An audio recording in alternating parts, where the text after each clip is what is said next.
Time to do some sketchy shit. Doo-dah, doo-dah. Hope I get away with it. Oh, the doo-dah day.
And here, let me try that again with the microphone actually turned on.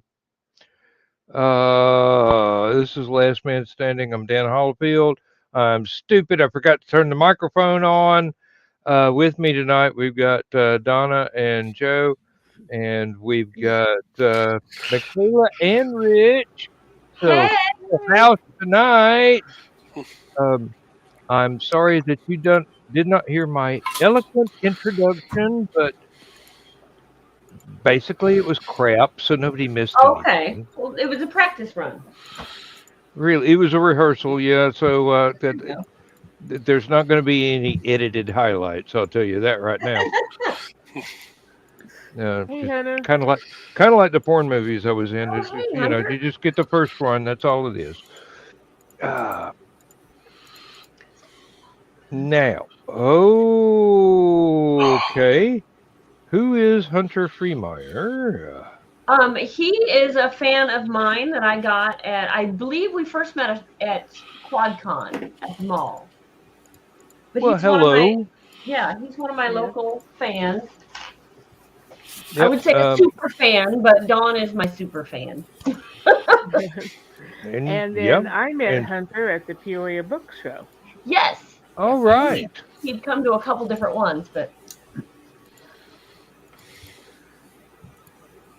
Well, any fan of yours is a friend of mine, so. He is also a writer. Oh, wow. Yep. Well, you're in one of the right places. You share our disease. I'm sorry. Yeah, he does. It's not a disease, it's a mental illness. There is no biological cause for it. We're just nuts. I've often said that being a writer is a form of mental illness that we induce voluntarily. And it involves having There's lots of nothing imaginary voluntary about this. friends. No, Well, no, the voices no, in our no. head must be dealt with. Yeah. Exactly, I mean, yes. once you invite them in, you're stuck with them for life. Yeah. Oh, there was no And- invitation. They just barged in and brought a futon. Like, we're here. Yeah. Yep. Deal This with corner's ours, Well, Still trying yeah. to figure out how to make mine pay rent. and now so is this corner. they have to get Corner. separate jobs, which would be really hard because you've only got one body. Yes, Hunter, it is just an extra flavor. Um, Yes. I often tell people who say, I want to be a writer, no, no, you don't. you either are or you aren't. Right. The Correct. the the main reason we keep going is because it hurts less to write than it does not Not right. to write. Hmm. And if that ain't a definition of insanity nobody's ever codified yet, I don't know what is, but I think I'm correct. You you can put it off. You can skip out on. You can play hooky, but sooner or later, you got to dive back into it. I mean, seriously. Hey, it was only a short story. I could stop anytime. Yeah. Yeah. You tell yourself that, yes. Yeah. You keep Yeah, trying really. that. Let me know when it works. That, I can stop at any point. Yeah. you got any more of them novels, man? Yeah. I need more adjectives. Yeah. Good Lord. I got a problem with commas and semicolons. I mean, is there a vaccination or something? When one of your favorite websites is Word Hippo, you know you've got a problem. I'm in this comment and I don't like it.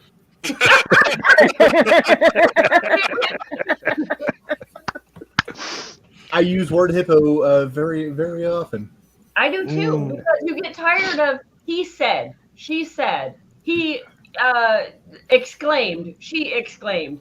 Like, no, I need something different to say the same damn thing.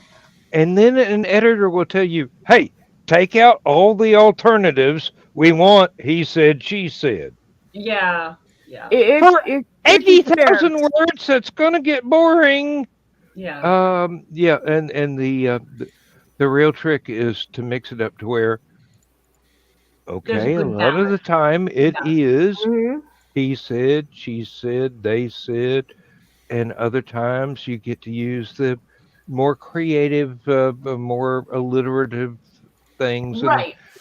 But also in and that then same you get into the trap of Tom Swifties. So you got to avoid those because some people get a giggle out of them, and some people think you're doing something wrong. But or know. you overwrite yourself. Yeah. Oh yes, always. But a Swiftie is one of those things where you I just got done changing a flat, you said tiredly. exactly. Yeah. The adjective after Ever. fit together as if they were a pun. Hmm. That's great, And Hunter. Yeah, I was just reading Congratulations Hunter's on comment. That's graduating. awesome. oh, okay. I had let me a show that here. when we had a writers group, we had one writer Oh, who yes, that's almost congratulations. refused to use the words he said or she said. And it's like it's wonderful that you know when to exclaim or something, but sometimes people aren't that expressive. Sometimes they just say things. Right. Not everybody is Sam Kinison. Mm-hmm. One of my editors pointed out if you use the descriptive muttered more than twice in a book, I'm going to edit you even more stringently from now on. Evidently, that was one of their trigger words. So, Mm, hey, professional. right. So, Well, and that's I learned that there are fluffer words.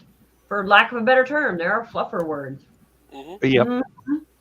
I Yes, understand that they use concept. that term in the romance community, Rich. Makes sense. It Mhm. does, because it's doing exactly what a fluffer would do. It is a fluffer word. Yeah. And Those you're not allowed to enticing use little them. tidbits to titillate, pun intended. Right. Mm. And then you read the sentence again without the words there because you're thinking to yourself as a new writer, well, I have to have that word in there. That's how I talk. That's how people talk. That's how I hear them talk. If No, it no, it isn't. if it's not in And then if you're quotation marks, don't use it. well, right. And then as you're writing it and you learn to write without those filler words, then you learn to speak without those filler words. And it's really weird because you'll hear people talk and you'll be like, you could have shortened that by 3 words. Like I Hmm. didn't need all that extra info at all. And okay, and Rich and Joe will understand the simplicity. That entire meeting could have been a post-it note. Yes. It- Or Yes. an email. It could have no, been no. If it had been an email, it would have been too wordy. an email. Had a meeting like that Friday. Mm-hmm. Had a meeting Now, where the manager that called the meeting said the same sentence 17 times. Ooh. bingo. Oh, And that's where I started counting. oh, you poor bastard. They said it several times before that. And then I'm like, all right, we're counting from here. Mm-hmm. Yeah. They sounded drunk.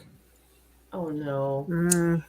And it's like, well, blah, blah, blah. Well, wait, to go back to here, okay, you wanted us to have a session on this date and then a session on this date. What time did we want to do a session on this date? And then, are you volunteering? No, I'm trying to keep you on track because you're jumping all the hell around.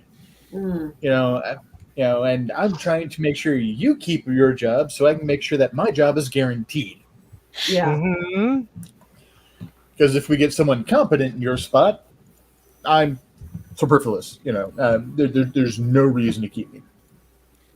Oh, Actually, come on. there's plenty of reasons to keep me. Considering the other trainer here in Chicago is of retirement age, so therefore they can go at any point in time, and you're guaranteed me for at least another 17 years. Well, there you go. Yeah.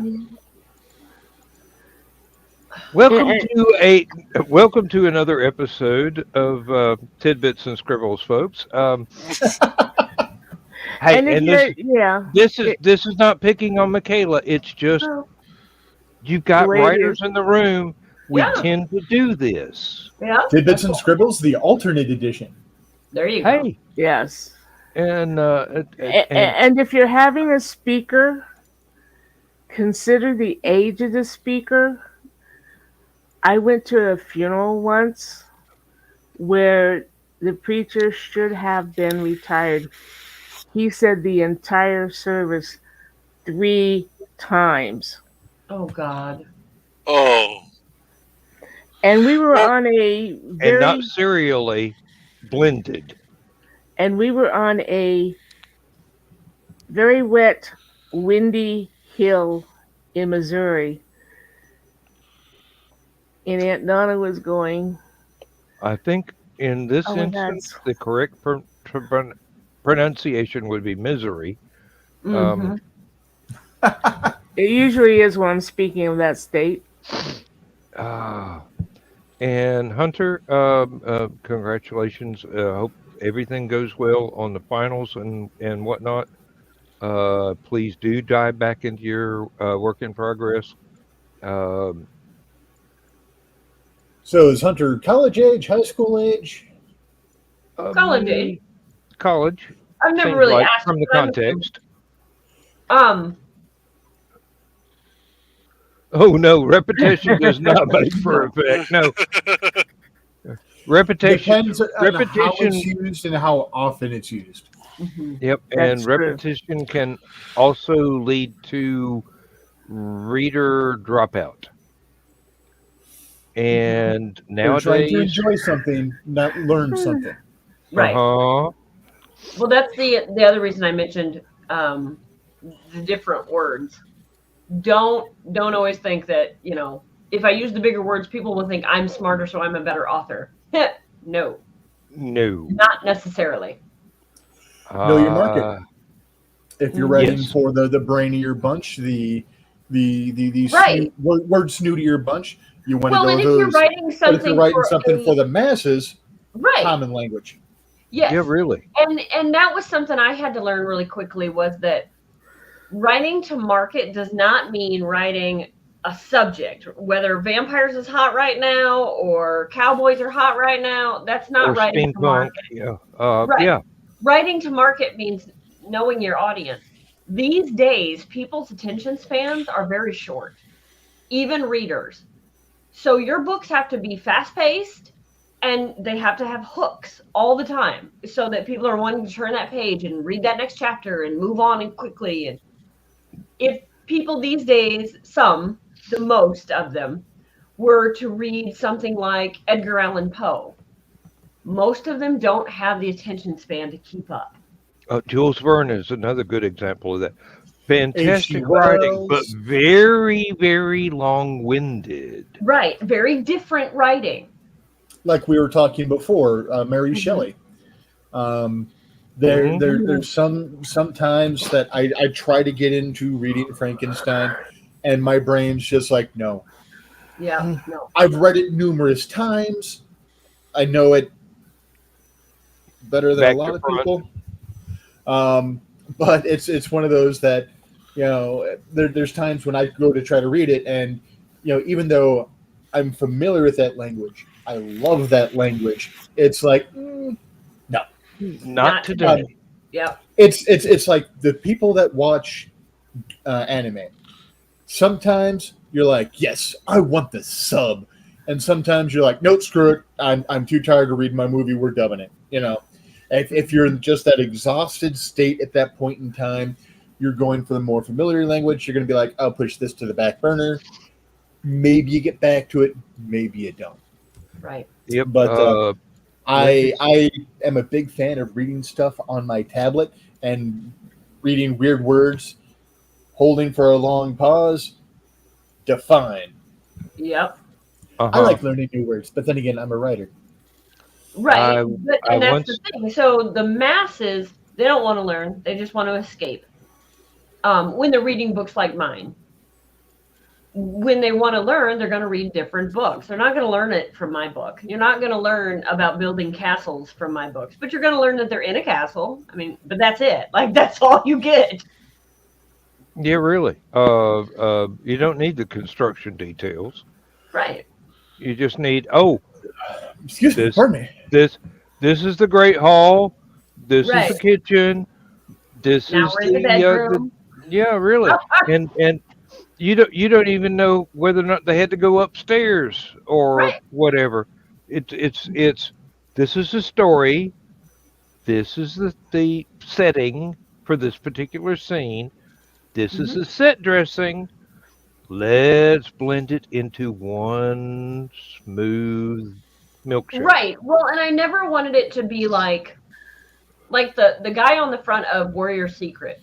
That is not how I picture Hawk. Not at all. And I've had other people tell me that's not how I pictured him. But I don't describe him either. If you go through that entire book, he's not really described other than he's bigger than Cassidy. And I think I said he's got long dark hair. Because there was one scene where it said something about his long dark hair pulled back. That was it. Not eye color, not skin color, nothing. Mm-hmm.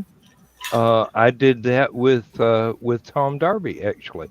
It's not until he appears at age 82 that I describe him as being a gray-haired old man. And that's about it. Right. Anything before that,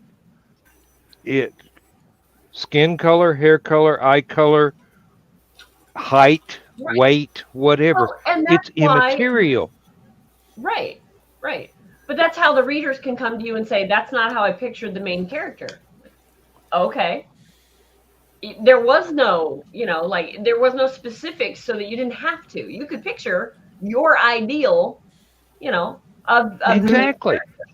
And that's why I did it that way. It's there's no saying this is this guy. It's what do you see him as? Right. As a reader, what do you visualize him? Well, that's exactly right. For you. Well, and it's almost like making your own adventure. Picture in your mind your hero, your ideal hero, and there you go. Run with it. Or like these people that make up names for their characters, especially you'll see it in fantasy, where you're looking at the name and you're like, I don't know how to pronounce that, so I'm going to call him George. Like, whatever name you come up with, then you come up with your character in your head. It's what the reader's figuring out, not necessarily what the writers put down. That's why I try and, especially with the Space War stories, I try and make it as phonetic as possible, even when they're aliens, and they've got like 15 asterisks and an exclamation point that's upside down in the middle of their name. It's just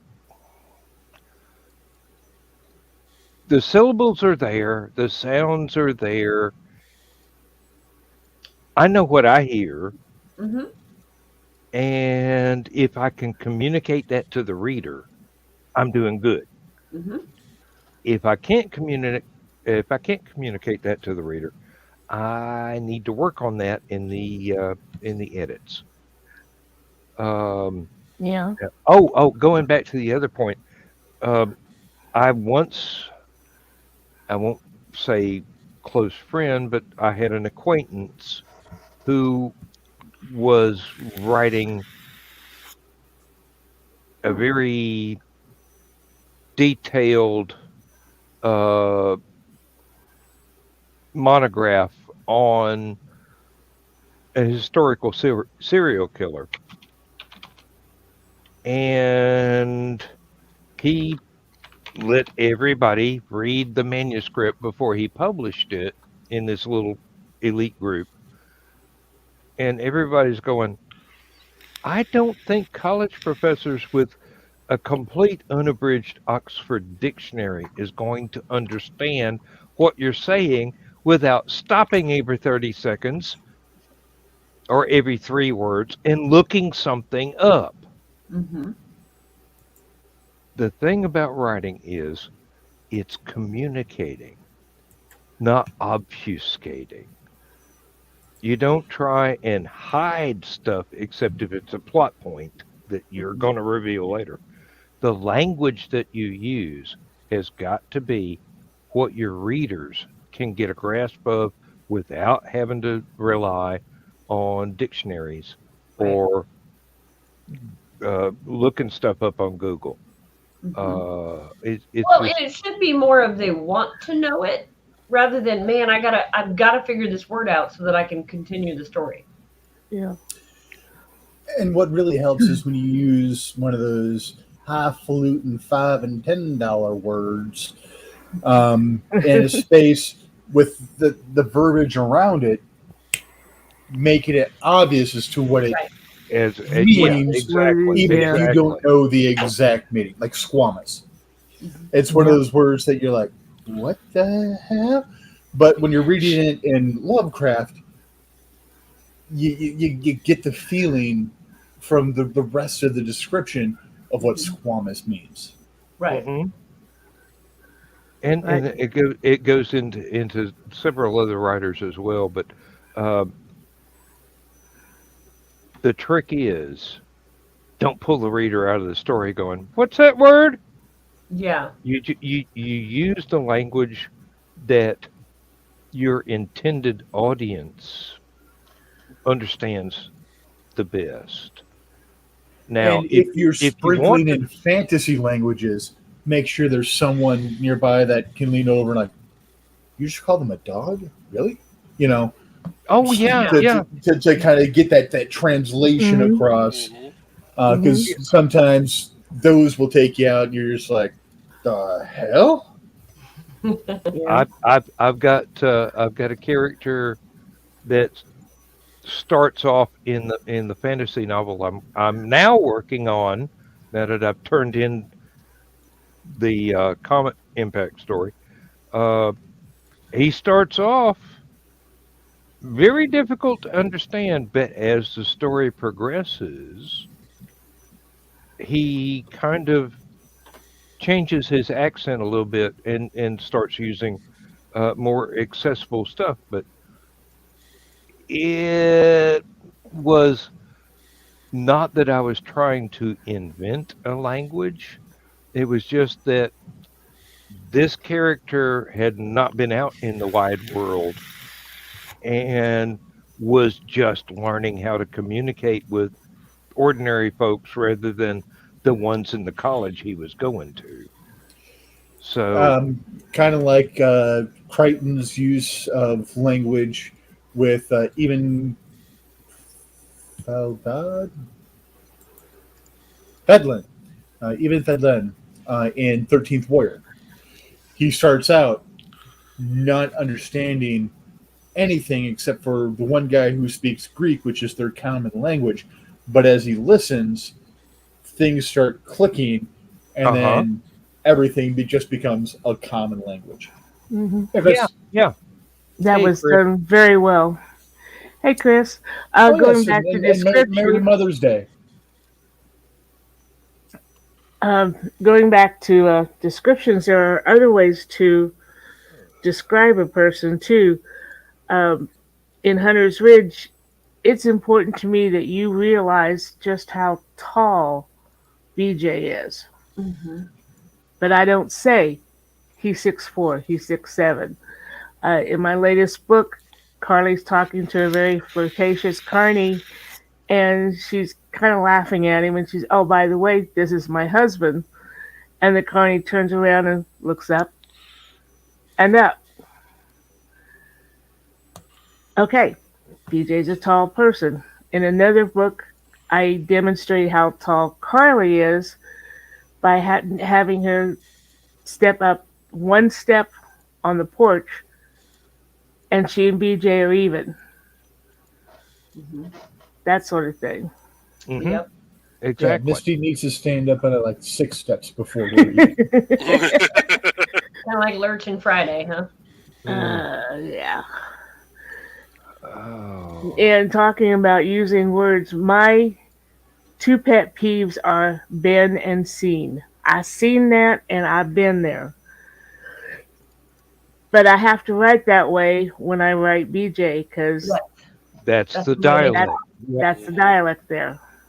The important thing is, if it's in quotation marks and it's a character speaking, you can Spell write check still all doesn't like kinds it. of stuff.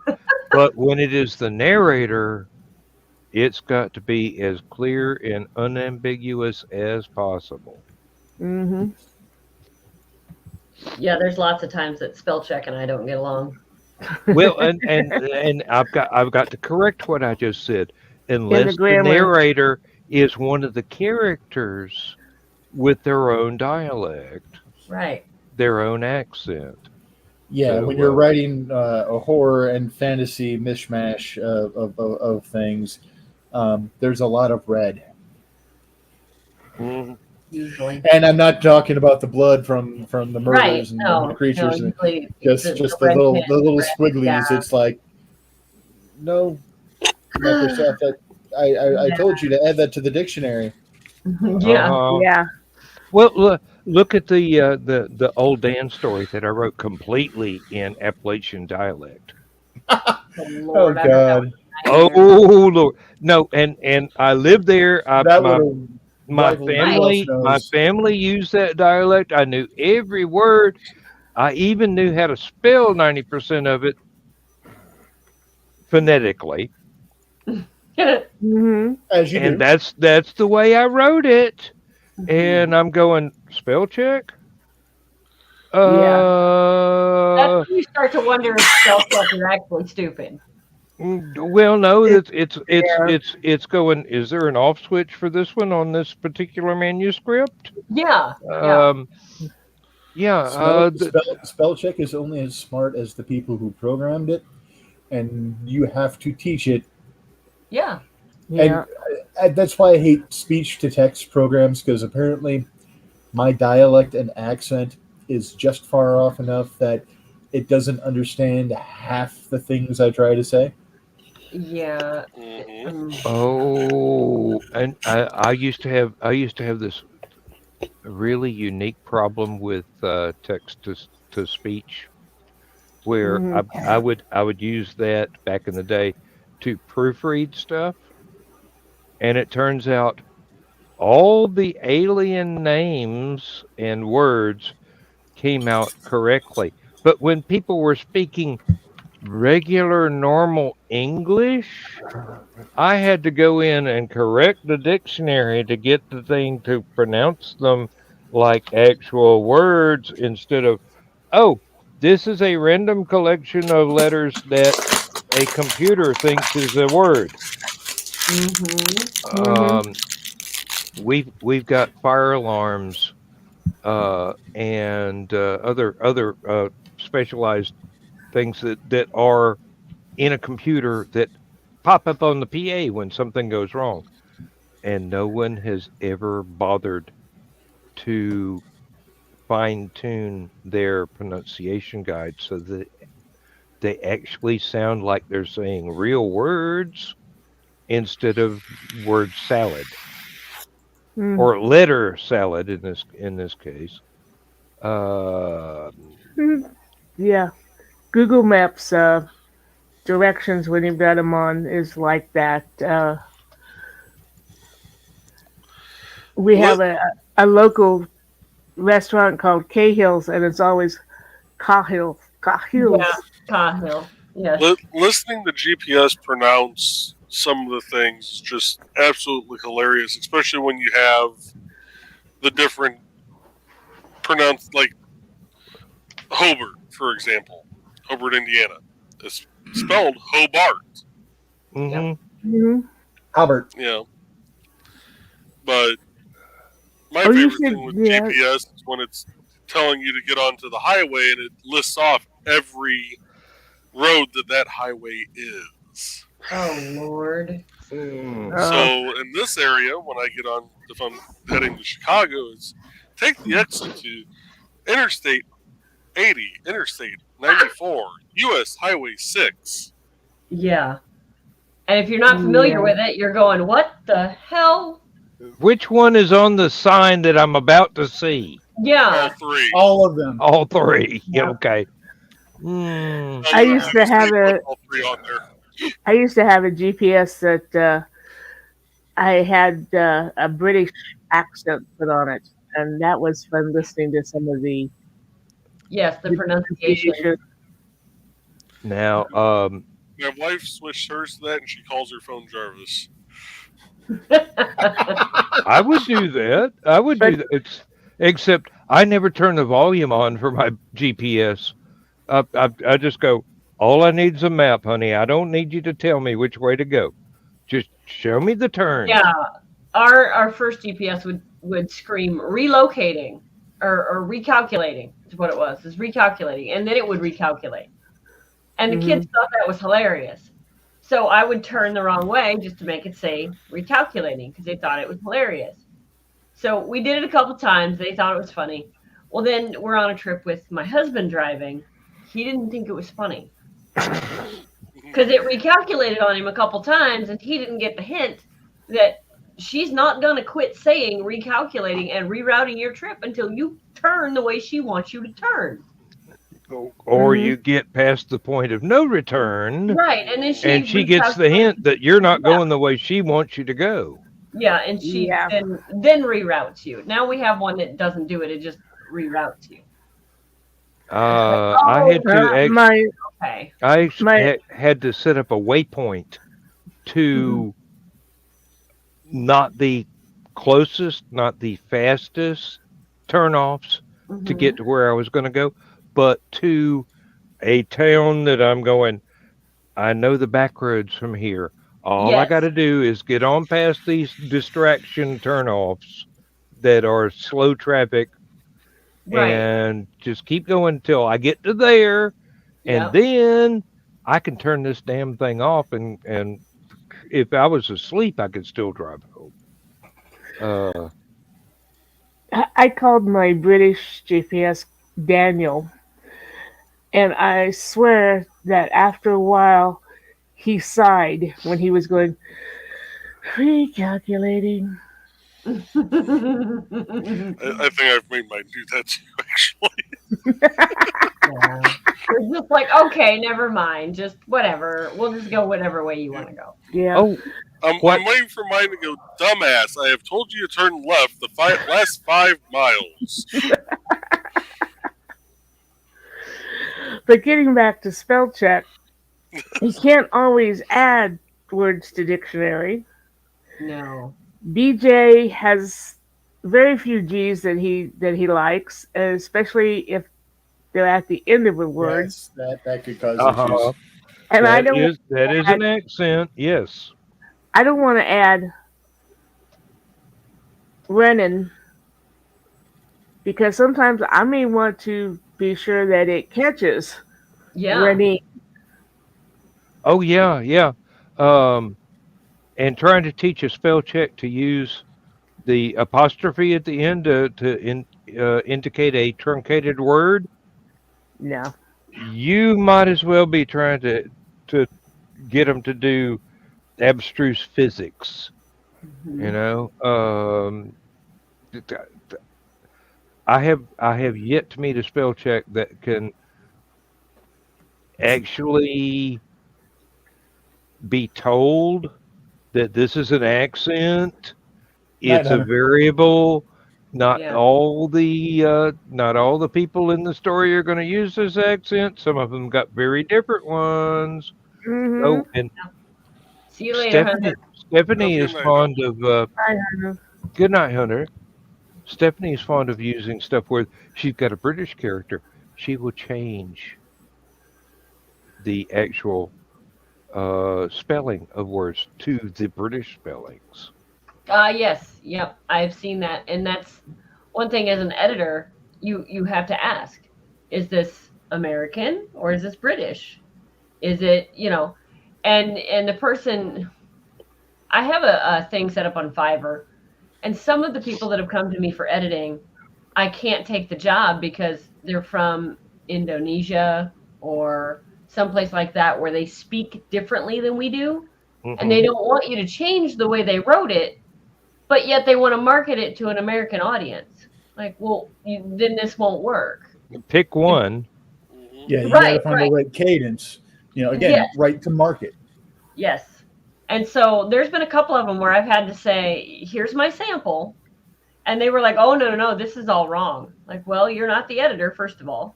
Second, if you don't like it, you can move on to somebody else.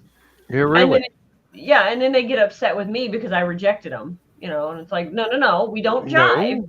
No, you rejected me because I fixed stuff for your target audience. Right. So I don't and go on I know your target audience better than you do. Right. And that's the thing is, so I don't go on there too much, but I do try and get a couple jobs here and there from it. Well, now on Aphelion, I've got several writers that will submit stuff. They're in Europe. Hmm. They use the single quotes rather than double quotes, and I'm going, okay, I'm not going through and fixing all this. They will use the British spellings, and I'll go, okay, that's fine. You're Italian, but if you want to use British spellings, Right. I'll just go, okay, this is what it is. Um, I'm going to put this up when I publish it, and hopefully the readers will know that Yeah. you are not from around here, and your native language does not use the same conventions that mine does. Now, if you want to imitate an American accent, I can help you with that. A guy from Norway um, wanted to know what Elvis sounded like when he was talking. How do you not know? There's so many documentaries. He did not know how to spell it. Oh. Eng- English was his second language, and let me tell you, he was a hell of a lot more fluent in it than me. But accents were a Yeah. problem. Yeah. So, Accents and dialects are a major yep. Mhm. He told me the hurdle text. for people. He told me the text he wanted the character to say. I translated it to Elvis. That's all I did. Oh boy. Thank you very much. It also helps y'all good Southern boy, just like Elvis was too. Well, Yeah. yeah, I had the home court advantage there. Now, if I had been from New York City, I might not have been able to pull that one off. Right. Right.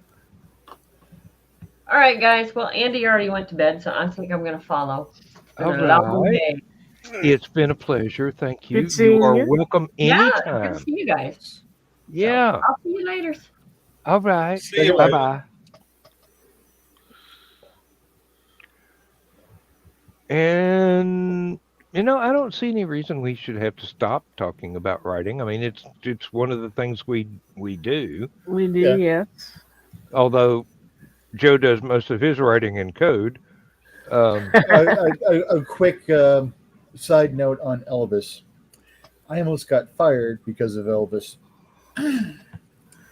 So in high school, one of my friend group's big things was Elvis has left the building. Elvis has left the building. So I was working at Wendy's as working front cashier. Of course, we had the microphone to call out orders, and when the place was completely empty, every once in a while, I would just grab the mic. Ladies and gentlemen, Elvis has left the building. Elvis has left the building. Thank you very much. One time I did that, and the vice president of the company walked in of our franchise. He went back and he talked to the manager that was on duty, who then pulled me in, and they had a very short conversation. You're not fired this time. Don't ever do it again. And the funny thing is, Tim was the spitting image of Robin Williams. And he got pissed because so many people made the remark that he looked like Robin Williams. He decided to grow a beard and mustache so that he didn't look quite as much like Robin Williams. And like a month after he started growing his, Robin Williams grew his. He was so pissed. Indeed, yes. And it's amazing how minuscule a sense of humor that most corporate types have. Oh, he thought it was funny as hell. But he's like, I don't want that in my restaurant. Oh, okay. Totally different problem, but yeah. For him, it was a professionalism thing. He had the sense of humor, but it's just we need to, how do you think a customer would feel walking into that? And I'm like, all right. What customer? We're empty. And that's what I wanted to say. Maybe we'd get more customers if you'd let me do it all the time. And if it's late enough at night, the customer might be drunk enough to turn around and go, they left? Elvis was here. I gotta share all my friends. Come to the Wendy's. We might see Elvis.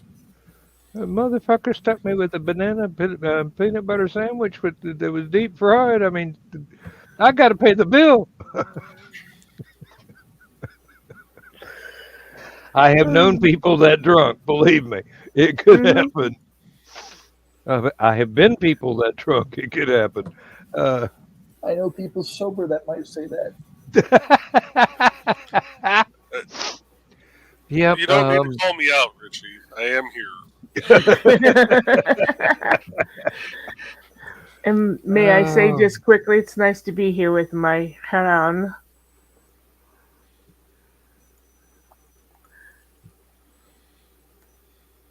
That's the male version of a harem. Yes. I was just trying to figure out what proportion of us were you referring to, and then I go, all of us, of course.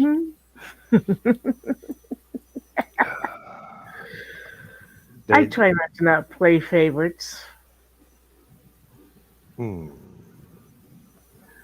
Tell me another one. Pull one of the other ones. It's got bills on. And there I go quoting. Oh Lord, I miss him. Terry Pratchett.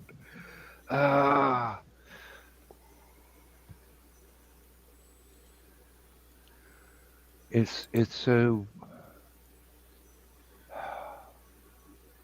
I mean, it seriously does. It can bring tears to my eyes to think that there's not going to be another Discworld story ever. It's one of those things that I grew to depend on.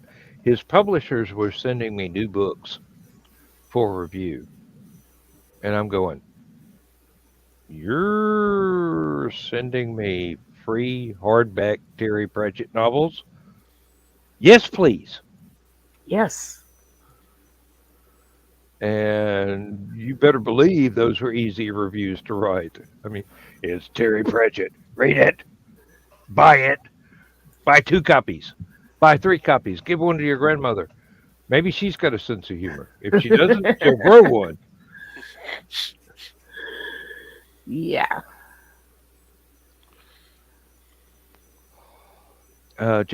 Jasper Ford's publishers were the same way. They would send me free. I'd never heard of him, and all of a sudden they started sending me books, and I'm going, holy shit! This guy can write satire like nobody's business, and he's got literary references in every paragraph. Holy Philip Jose Farmer! I'm not worthy. I'm not worthy. I mean, seriously, if you've never read either of those folks, and I'm saying that for the audience that will be watching later, not you, Carl. I know you know who these folks are. Do give them a try, because this is written entertainment at one of its highest values. There are hundreds of writers that would fall into that description, and they are all equally worthwhile and worth your hard-earned money. Those two, I highly recommend if you've got a sense of humor and you're not afraid to use it. If you don't have a sense of humor and you are afraid to use it, you might want to stick to something a little bit more tame. And if you do have a sense of humor, you're not afraid to use it. Look up Uncle Carl's Secret Humor. No, Hey, Oh my. and if you do and you're not offended, mhm. apply for membership. We don't take everybody. Well, no, we do request that you are difficult to offend and Make sure that you do not have a stick wedged somewhere very uncomfortable. exactly. You Yeah. just have to rotate it a little bit. It'll get better. And always listen to what That- that Donna says. that's what Vlad Tepes said. Um, just squirm a little. It'll feel better later.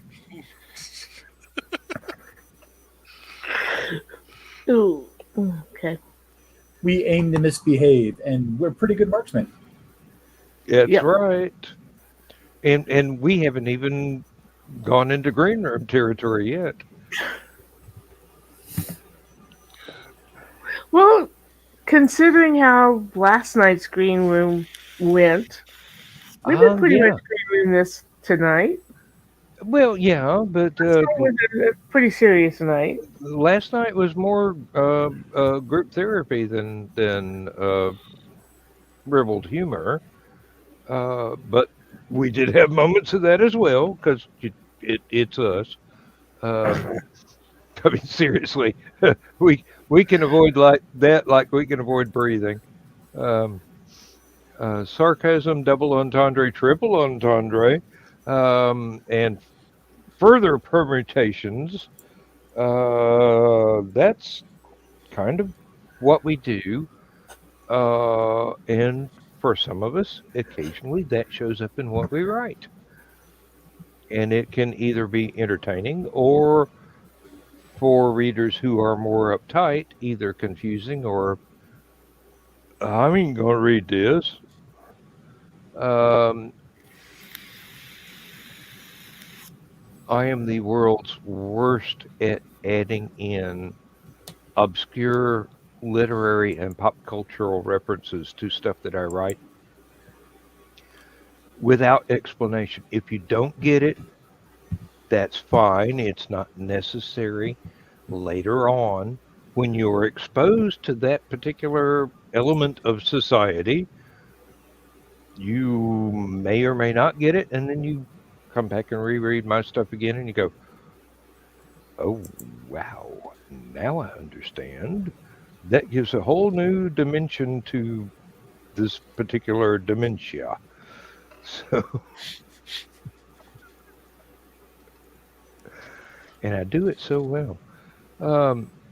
One of my editors, when I was doing the first version of the Spaceport Horror Stories, she was always asking me to explain the literary references of stuff that she had not read.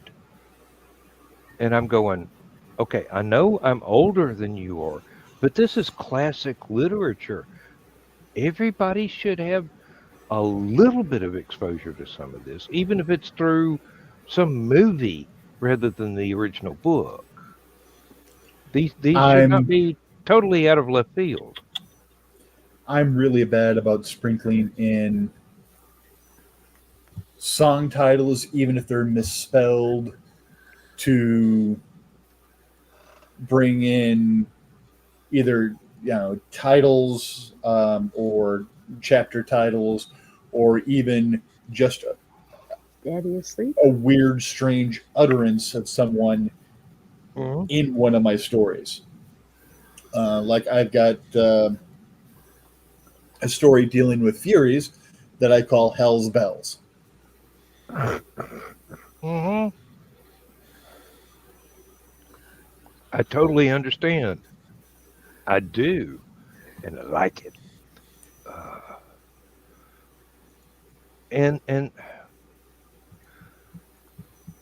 you, the average reader would be surprised at how many writers actually do put in subtle puns and entendres constantly that you don't notice because it has not the things that are being referenced have not crossed your radar yet.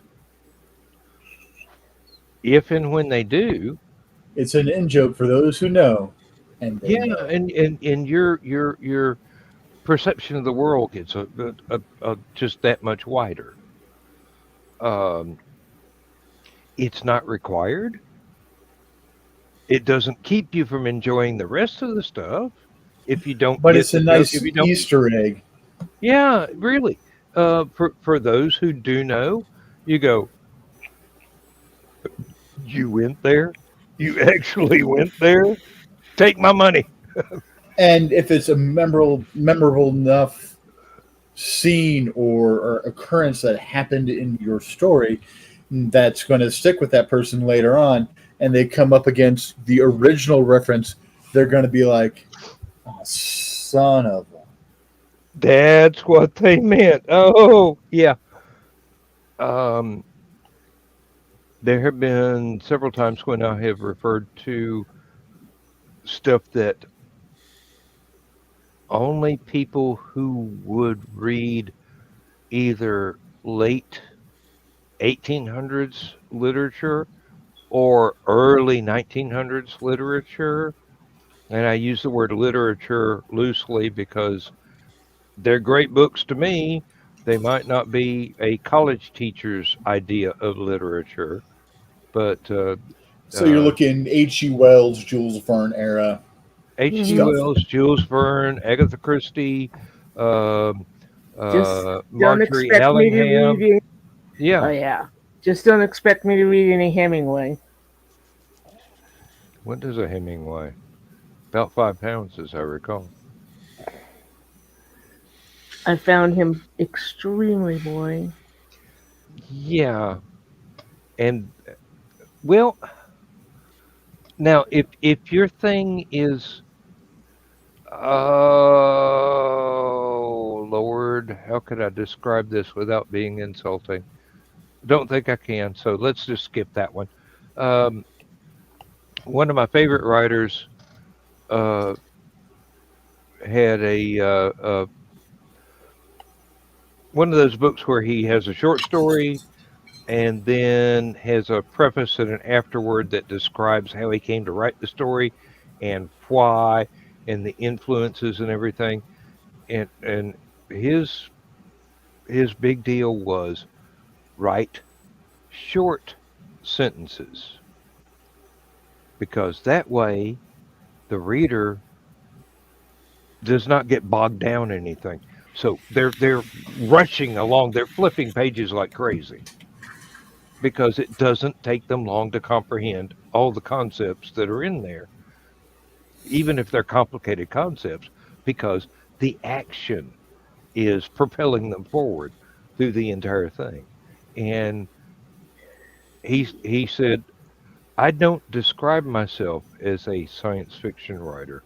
I don't describe myself as a fantasy writer. I'm an action story writer. And everything he wrote was this short, sharp, precise path to the denouement of the story, the ending of the story, where if you're lucky, everything clicked, and you didn't have to be a college professor to get it, because he didn't use that kind of abstruse language, but it was this is how ordinary people talk. This is how I'm going to write, but I'm going to make it snappy. It's going to be like everything's it's a 33 RPM record, and I'm going to write it like it was being played on 45.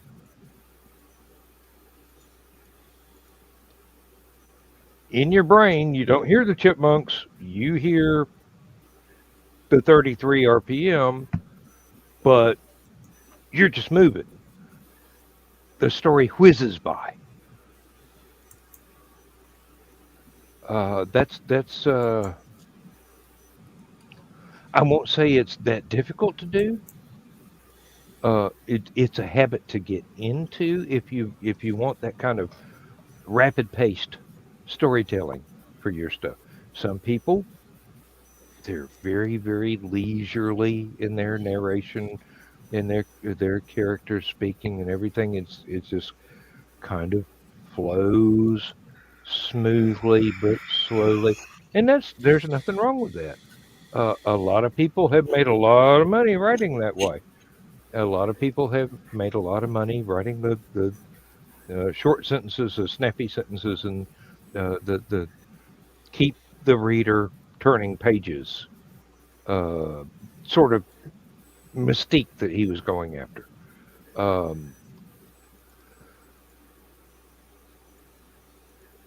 I kind of fall somewhere in the middle because I enjoy old school, very complex, very dramatic, very poetic sort of flowing language, and I also enjoy get to the point and say this now and turn a page. Uh, there's good points and bad points to both styles. Uh, Neither one is more correct than the other, I would say.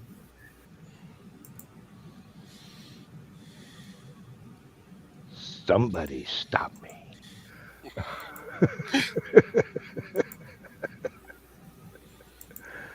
It may be my show, but this is not all about me. I mean, come on, folks. We've been keeping up. Yeah. I know you're keeping up, but I'm sure you've got other stuff you can contribute and even, you know, complicate the topic even further in a very meaningful way. I'm not what this show is all about. The companionship is what this show is all about. Can you hear Uncle Dan?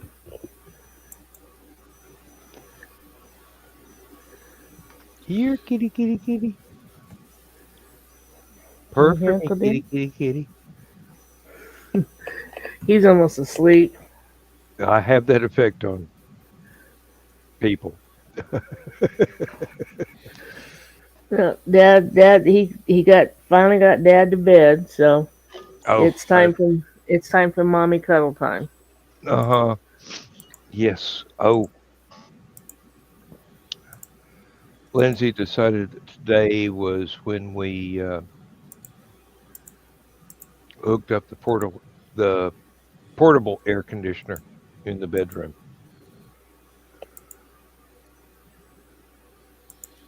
When we turned it on, it was 80 degrees in there. 5 minutes later, it was down to 75. Mm. Hour later, it was down to 70. And now the door's closed, so it's probably freezing in there. And I'm going to have to go to bed later tonight. Yeah, when the second floor temperature hit 86, I'm like, I hate to turn the air on in May, but yeah. Yep. We used to have window units throughout the house. Kept it at a temperature that was bearable for people that did not work in a factory, which meant that I was horribly uncomfortable and wearing a sweater when everybody else was wearing t-shirts and cutoffs. But it is now, let's Say see, hi. 72 degrees outside and Say hi. Oh, looky, 93 here's Uncle Dan. in my office. Hello, Hello. pretty kitty. Last week when we had the memorial, second and third floor have furnace and air conditioning. First floor had, when we moved in, a boiler, no AC. So when the boiler died, we put in a heat transfer unit, which also works with air conditioning. Last week at the memorial, Carl refused to turn the AC on because he wanted to get rid of it. Got a little bit warm downstairs. Yeah. A little bit warm, Um, I, of course, did not notice after 9/10 bottle of butterscotch schnapps. And antifreeze will have that effect, yes. Carl says to me, "Have you looked at your phone?" And I'm like, "No, why?" This is, did you see the selfies that April sent? And I'm like, "Well, yeah, she did a selfie of me and her, and then her and charcoal, and she sent those to me on, you know." And he's like, "No, look at your gallery." While I was sitting drunk on the couch, she absconded with my phone and took selfies with everybody who was at the memorial last weekend, which was nice of her, but and awfully brave because Carl's like, "I know better than to touch your phone." Yeah, that's like when my wife tells me, uh, go over to my purse and look for this thing. And I go, I ain't touching your purse. Yeah, There could Carl be wanted. alligators in there for all I know. Um, Hold on, let me tie a string onto myself first. That way you can yank me back out. really. Uh, my purse is not that big. My purse has my billfold, my little container that has my credit cards in it that can't be read through, my eyeglass case that has my shades in it, and probably a cigar and a lighter. I am Every not. purse, I am every not purse, your typical woman. every woman's purse though is based around Time Lord technology. They are all bigger on the inside. Uh huh. They're the portal from Poltergeist. And really, You might fall through and find something scary. the important thing is, at least to my mind, it's somebody else's property. You don't touch somebody else's property. It's like I wake up after my wife went to church, come in the office, sit down. It's Sunday. I've got to got to make sure the cell phone's out so the alarm clock goes off on Monday morning. My wallet has been moved. Uh-oh.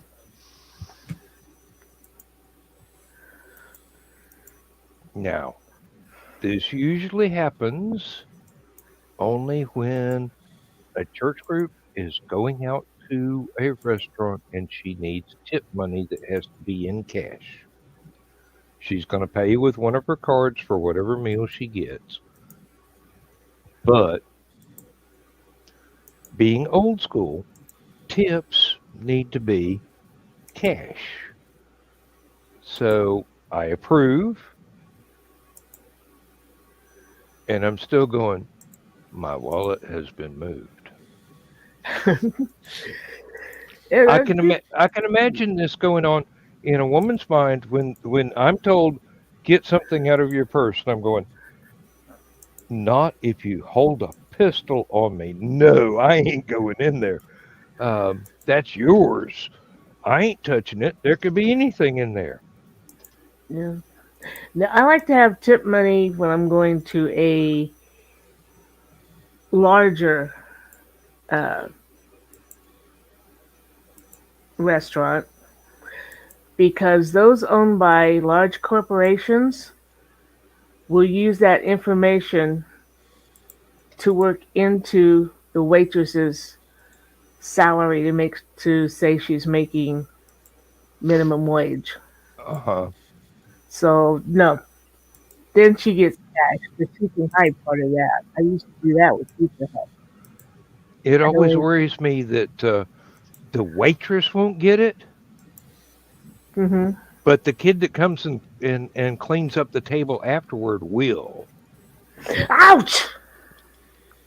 You bastard.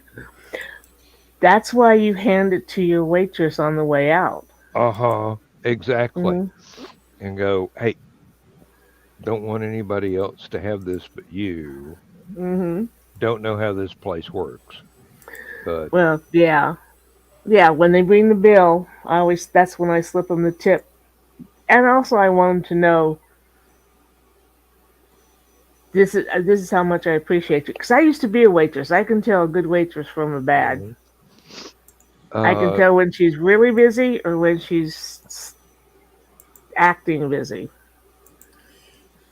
The first time wait staff gets me and Misty and they do really, really good, we scare the ever loving fuck out of them at the end.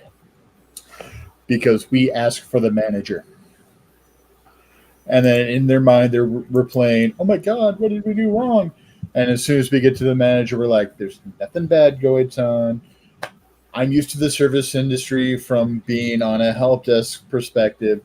I know what it's like to bust your ass, and the only time you get feedback from your end users, or in this case, your customers, is for bad stuff. I want to let you know it wasn't bad in any way, shape, and or form. We actually had very good service, because they're looking at the tip and they're like, why did they tip us so well if we screwed it up?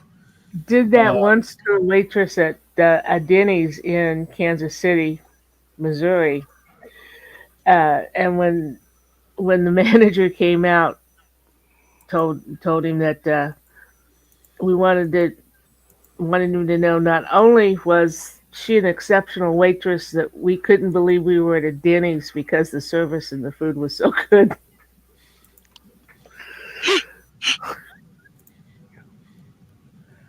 I wouldn't have taken that extra step there.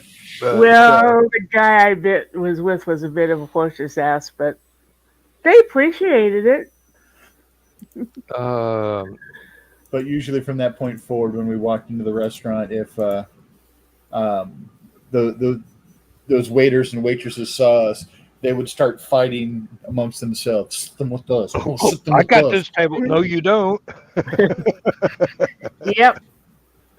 Yeah. Carl's like, you over tip, and I'm like, no, I don't. She was that good. And when April and I go out every week during the school year,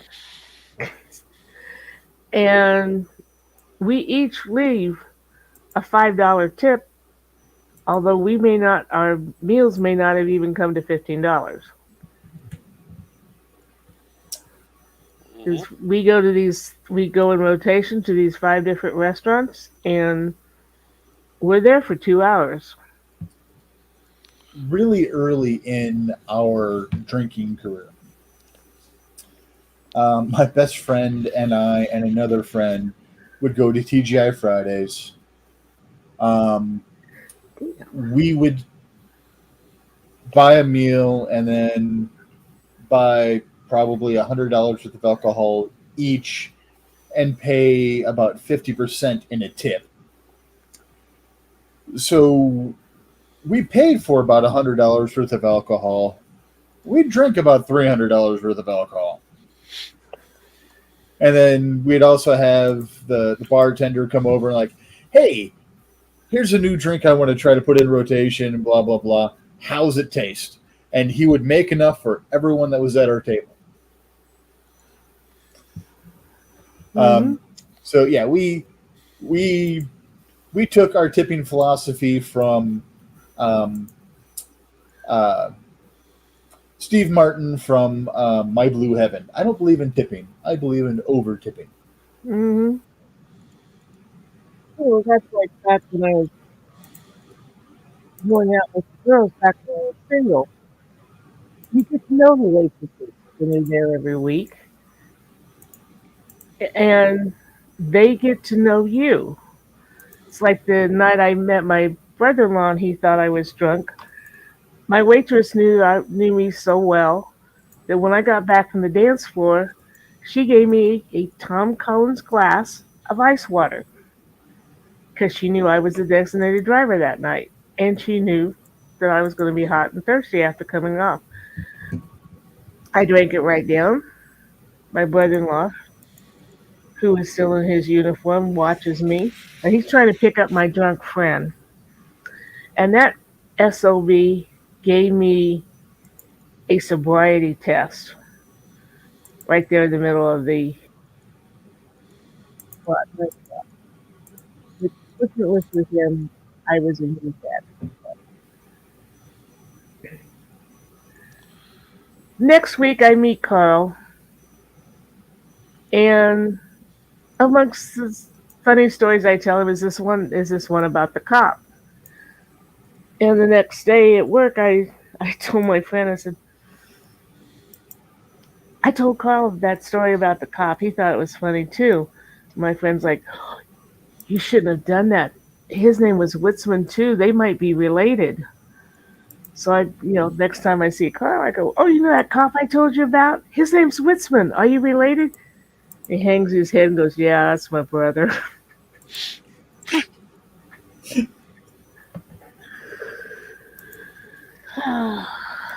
You got the smart one out of the family. Oh, hell yeah.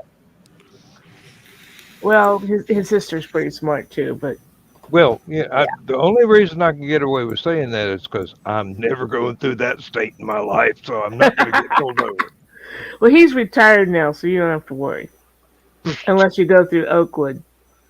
Right. I remember BTK. Don't have to actually be a cop to pull somebody over. Oh, yeah. I have studied too many Excuse me, let me try that again without a cigarette in my mouth. I have studied too many serial killers in my lifetime to know that just because somebody has a uniform and a badge and a blue light on their car does not mean they are actually a cop. Mm-hmm. But yeah, that's why a certain somebody in Oakwood better stay on my good side, because I know where he lives, and I got. You picket fenced a little bit on the audio on that one. Would you say that again? I know where somebody lives, and I've got contacts, so he better be nice to me. There's a song like that. Better be good to me. Was that Tina Turner? Should be. If it's not a song, that it's certainly a lyric in one of her songs. Yeah. Well, a lyric, but.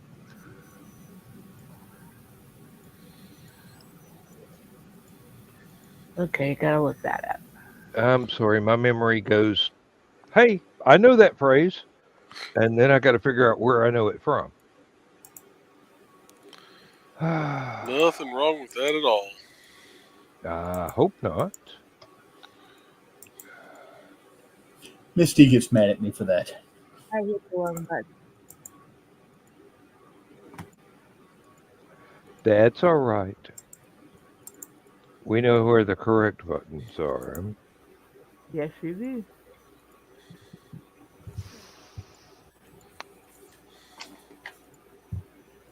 Oh, if I weren't, but I am. Oh, yes. Better Be Good to Me by Tina Turner. That is the name of the song, as well as part of the lyrics. Mm-hmm.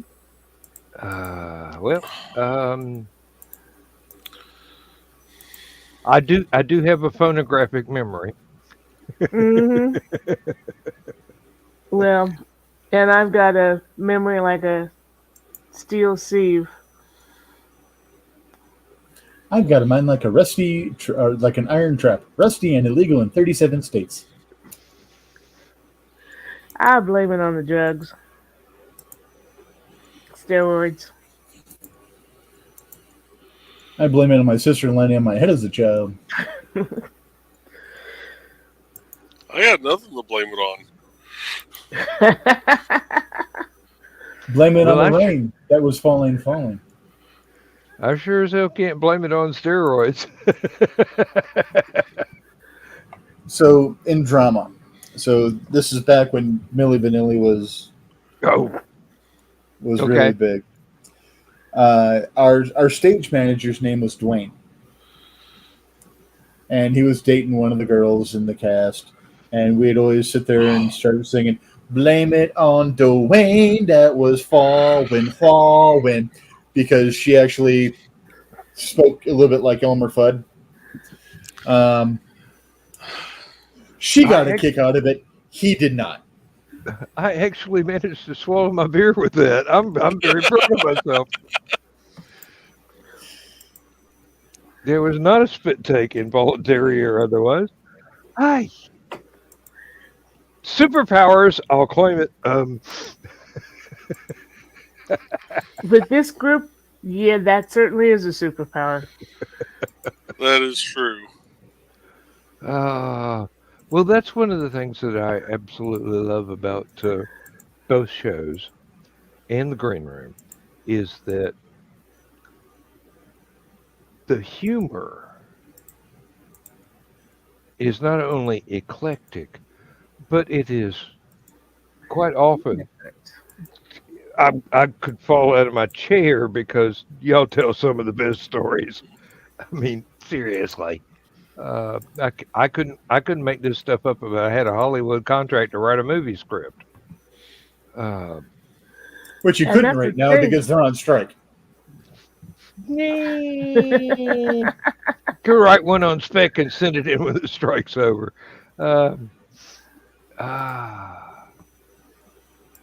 Oh wow.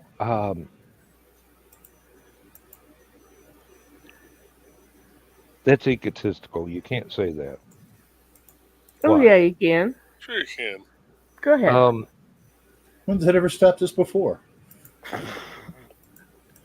I think that there are definite possibilities for a film version of Tom Darby's stories. That would be nice. It would That'd be be nice excellent. indeed, especially for me.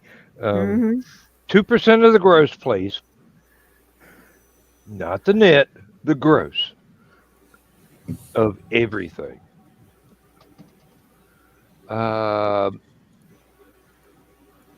the reason I say that is the way they write things is very visually oriented, so that there's a lot of the descriptive text leads a reader to be able to see the scene. If I do it right, now don't always do it right, but when I do, it's kind of powerful. Um, Witness the chapter in Fly by Wire that I mentioned the other day on Facebook, where I was going through the edit and I got to the first chapter that makes me cry, and I wrote it. I'm going. If I had read somebody else wrote this, I don't know that I would be able to finish or pick up the book again for a week. This is very, very emotional. Knowing I wrote it, that's like I said, it seems egotistical to me, but it's the highest sort of I did something right that I can think of. Because if it brings me to that point, it's going to be powerful for somebody that is not in my head, reading it as well. I hope. Mhm. I certainly hope. Yeah, But those holy crap, I did this moments are awesome. oh yeah, yeah. And during this particular book, when I was writing it originally back in 2004, it was like every day when I went back through to reread the last few bits that I did overnight before I went to bed, I'm going, I don't remember writing that. I don't. Wait a minute. I don't. No, I do not remember writing. Did I? No. Well, obviously I did. It's my computer. Nobody else. Okay. Well, okay. That's when It's the voices took over. well, You left yeah. out the right amount of honey and milk for the story fairies. And that's the thing with the way that I write, and that's why I'm so slow. God I have damn it, Rich. I have to take the voices in my head and take dictation from them when they're willing to talk to me. Hmm. If they're not willing to talk to me, I can't force it. It won't work. Now, when it does work, it's wonderful. But when it doesn't, it's excruciating pain because I'm sitting there in front of a blank page on a word processor going, type, damn you, type, type, type. Ain't working. Ain't going to happen. I have to have the voices in my head tell me what they're doing. Then I can put it down on paper. Uh, Otherwise, it's just frustrating because if they're not willing to tell me what they're doing, I can't function. It's not like I can tell them what they could be doing. That's an outline, and that never works. Not for me. Um, I can go, okay, here's what I want you to do. Oh, well, did you notice over here? Oh, not Hmm. again. Hmm. Side quest. Um, I was Yeah. gonna say, but have you ever had the voice go, "I'm gonna do this," and you look at it and go, "That is so far off fucking script. That's a whole new scene. You're skipping chapters." Oh yeah. yes, yes, I have. I'm going to do this. Are you sure? Yes. Oh, hell. In fact, me just making that throwaway line about story fairies. Mhm. Considering what I want the cover for the first collection to be, I now have an idea in my head about story fairies that would fit perfectly considering that cover. You have to talk to your. Congratulations. You'll have to talk to your cover editor. Yeah, I don't.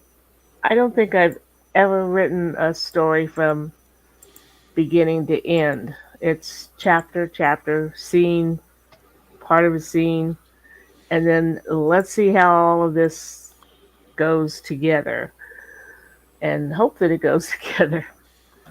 With me, it's all stream of consciousness. I start with a scene. I mean, it may have been percolating for years, but Hmm. once it's there, I go, there I go. That's it. That's the scene. And if I don't have something to follow that with, that story's not going anywhere until the next scene comes into my head. But That's a lot of the way my brain works, and that's what infuriates Nick so much.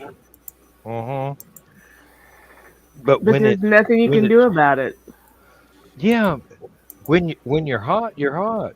I mean, there was one night that I wrote a 10,000 word short story in about what amounted to uh well, I was at work and I had to do like 10 minutes work every hour and I was filling in for somebody else's job that gave me computer access.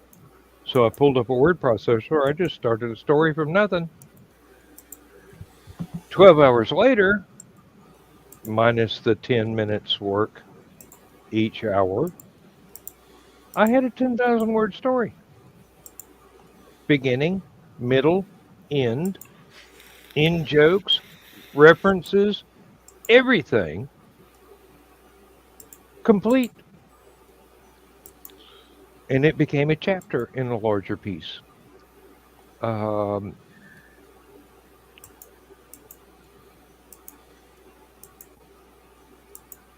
that's a night I will always remember. Not only was it fun to do that, and I got paid $20 an hour for doing it, but um, there were life events that were going on that are unforgettable as well. Not really nice ones, but it was the next day. So,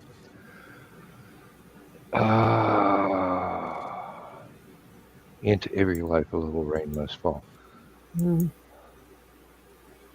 Sometimes Sometimes a monsoon. it took the words right out Hi, of my my mouth. name's Noah. Yeah. I build boats for a living. Why are there two unicorns here? What's a cubit? I was about to say that. It's basically from your elbow to your fingertips. You would know that. Yes, I would. Now, is it an average guy's elbow to fingertips, or is it the extra large fun size guy like Rich? I don't know, but I was always taught that a yard was from the tip of your nose to your outstretched arm. That was how my For, mother for me, counted. it's close. That's how my mother counted off yards of cloth, and as small as she was, it worked because it was the same for her as it was for me. That's the same way that I understand fathoms. Both arms outstretched with a rope in between. Hmm. So as far as you can measure your arms, that's a fathom, and it turns out the average was 6 feet. Hmm. Now, I'm sure there are navigational charts where somebody really tall has fewer fathoms on their depth charts than other people, but Your arms outstretched like this, fingertip to fingertip, is allegedly supposed to be your height.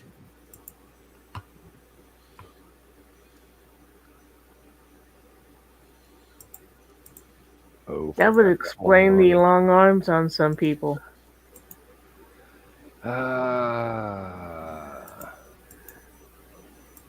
Not the green room, not the green room, not the green room. Such No, as my not your length, your height.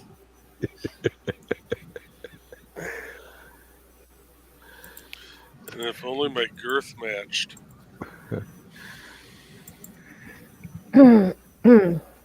Mae West has a lot to answer for, let me tell you. just thinking the same thing. And the same quote, probably. One thing is how many of Mae West's sayings made it into the cartoons of my age. Yes, indeed. I can remember many. I believe it was Looney Tunes with a "Why don't you come?" No, it was Tex Avery. Why don't you come up and see me sometime? Mm-hmm. Hmm. I was always partial to when I'm good, I'm very good. When I'm bad, I'm even better.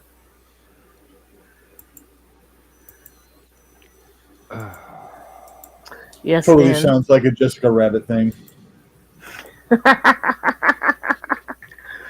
They should have had her say that, yes. One can only wish. That would have been a good line of dialogue that would have wound up on the cutting room floor, because they were trying for a G rating. Uh, And then they drew her that way. it's not her fault. She was just drawn that way. Unlike Hollywood, because Holly did. Um, yes. References. I do that. Um, it is my fault. I started to say it's not my fault. Yes, it is my fault. I stocked my brain with all this stuff, and Mm-hmm. I have a tendency to allow it to percolate entirely too long, and then express itself in some unexpected verbiage that frequently makes Richie facepalm. he, he knows exactly what it is. Yeah. Oh, I get the feeling that among all of my readers, Richie is my target audience.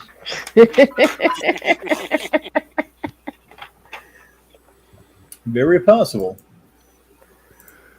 Hey, you do have the preview copy of the Tom Darby stuff, and if you don't like it, I don't think anybody else will. And you've never expressed any displeasure with that thing. I'm enjoying the hell out of it.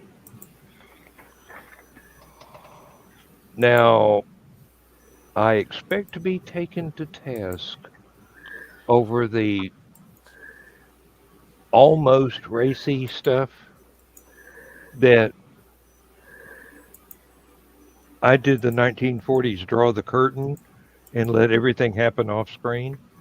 But there was enough suggestive stuff in there to make somebody really, um, shall we say, experience viscerally what I intended them to, but did not explicitly state. If I did it right, mm,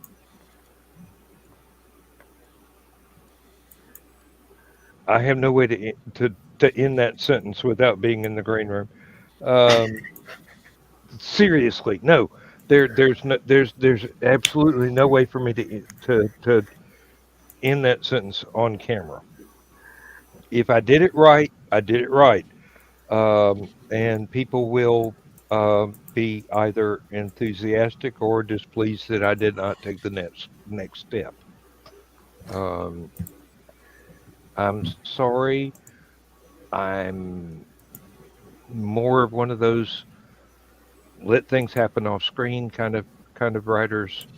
Uh, I could easily turn it into a submission to Penthouse Letters, Oh, I was going but to say one of my books. well, I don't think I could reach those heights. 9 times out of 10, that's how I do it too. But It, there's it's that. just what's most comfortable to me, you know. Yeah.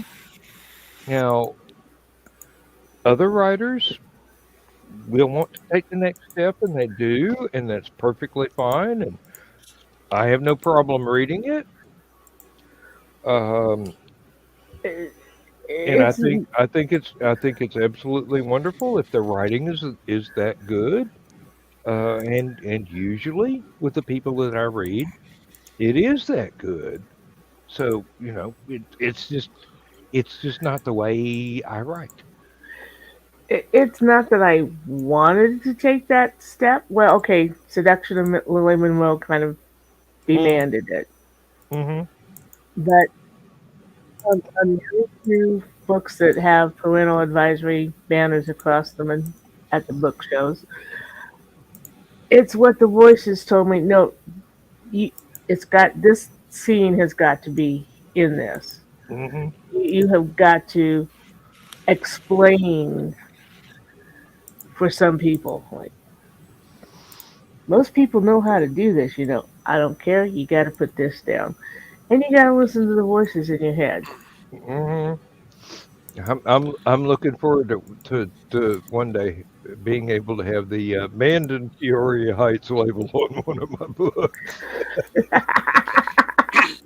With my differing cognitive function, I I feel really weird trying to write stuff like that. My brain, Uh-huh. one, my I brain understand doesn't process completely. social cues properly to begin with. Um, so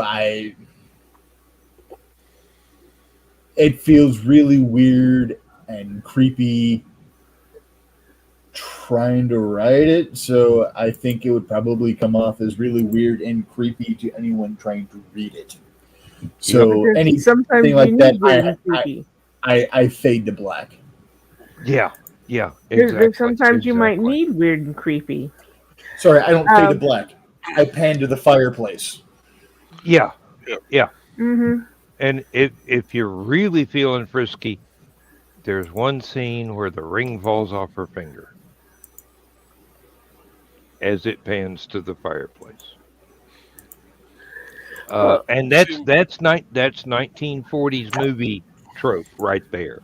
If you don't understand what I just And implied, 60s, 70s TV trope. oh mm, yeah, yeah. I forget about TV because a lot of TV implied a whole lot more than what was actually logical for the story. yeah. There were things that were done on TV back in the days when there was heavy censorship of a lot of stuff where you you could lead the horse to water, but But you you weren't can't make allowed to him watch think. them. But you weren't allowed to watch people watch it drink. Hmm. Oh, it's like when we were writing Woodstock Dreams. I knew I wanted Madame Starlight to be a child of the 60s, even into the 80s. She's never lost. She's never lost that ideal. What were the 60s about? Free love. But I've got to admit that the first time I finished a certain scene, I looked at that and went, "What did I just write?" Hmm. And Cara and Michelle are going to kill me when they read it. Then they go, "Oh, we want more." Uh huh. And they said that's they read it and they're like, "Yeah, that's Madame Starlight." And I'm like, "So what you gonna do in the next scene?" And I'm like, "Okay, okay."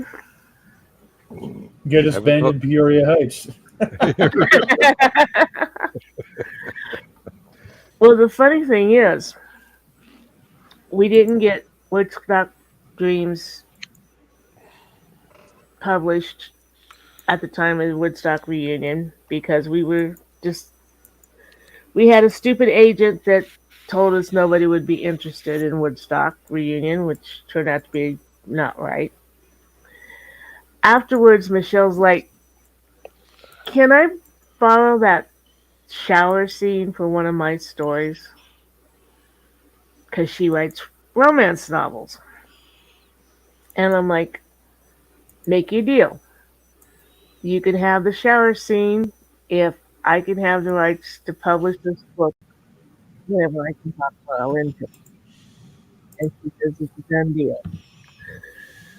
Took me almost 20 years to talk Carl into it. And I finally am like, "Okay," DM'd her on Facebook. "Remember the deal we made? Carl doesn't believe it.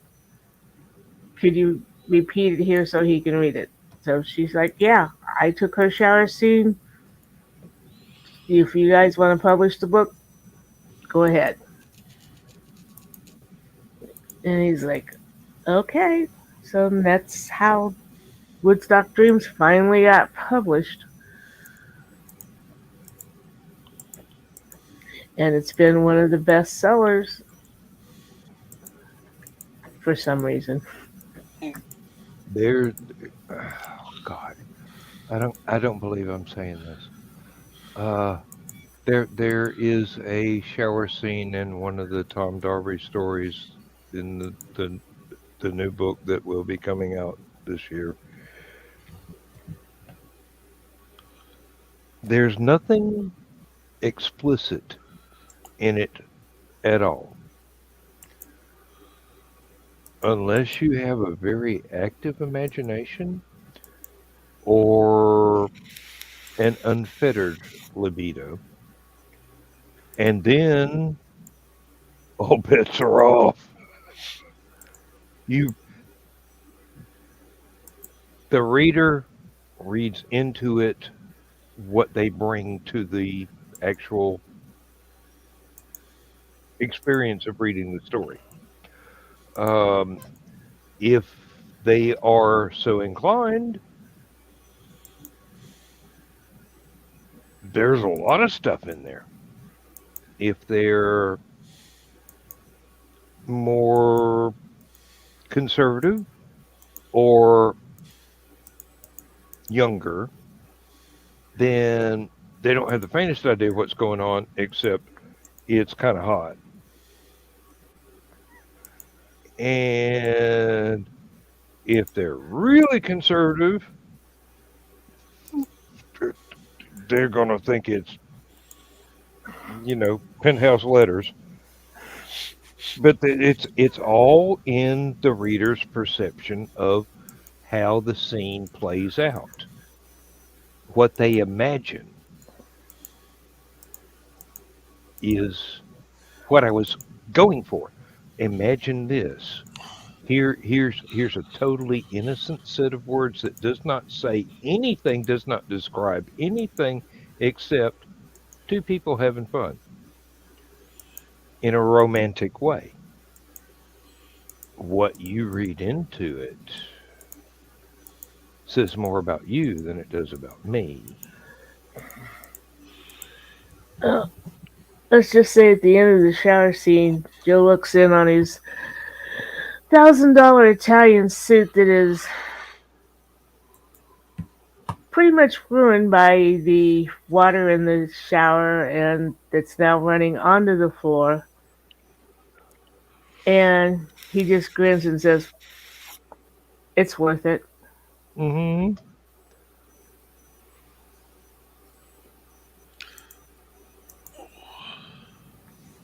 I can't wait till people actually get their hands on this book. I really, it's like a Rorschach test. You get out of it what you bring to it. Um, there are bits and places that it's just action, just spy stuff, and there are places where it's extraordinarily violent, but it's spy stuff, and then it can be very romantic and very erotic, but it's spy stuff. But I didn't. Well, yeah, except for the violence, I didn't describe anything that graphically. Um, when somebody jumps out of the alley and tries to kill somebody, and he kills his attacker, that's explicitly violent, um, and in character, and perfectly justifiable because it was a commie. Um, hey, it was the '60s. It was the Cold War. Yeah.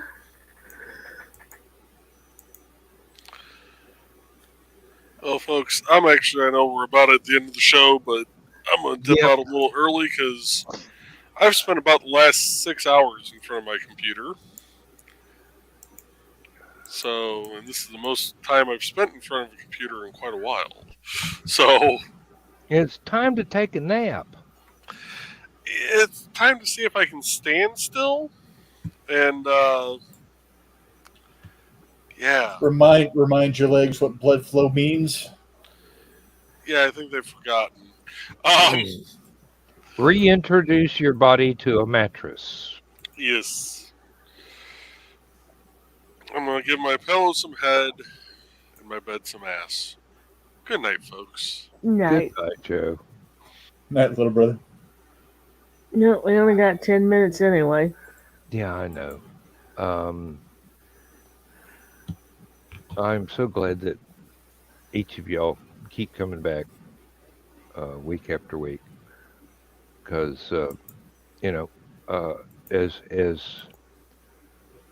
much fun as it is to hang out and just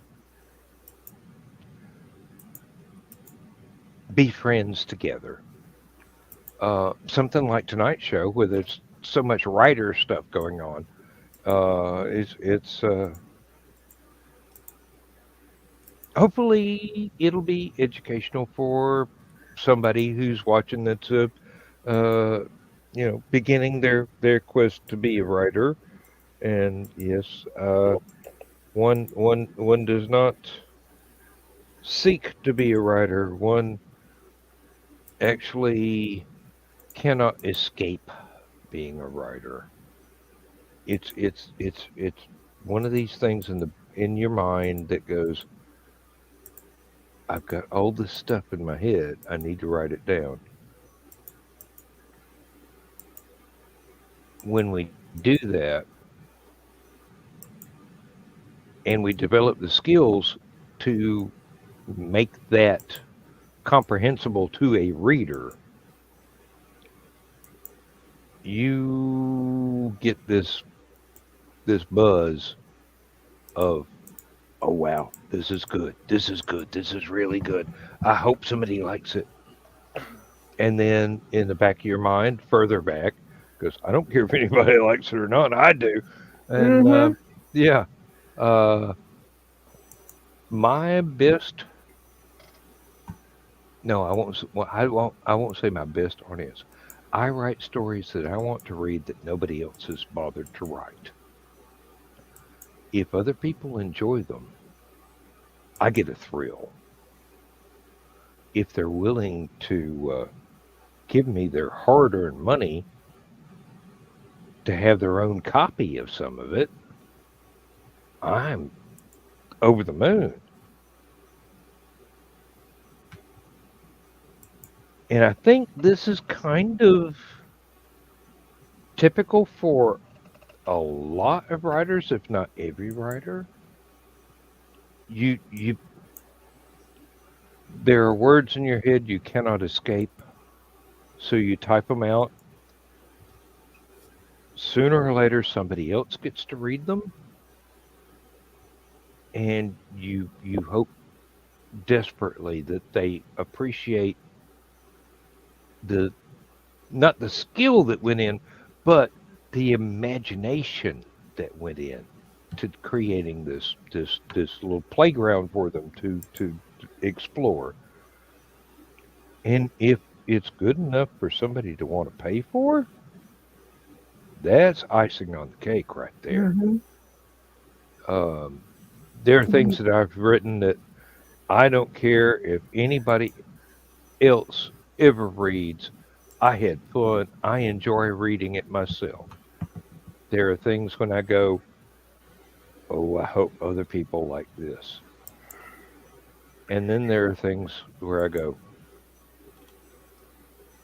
you you you bought a copy? Thank you.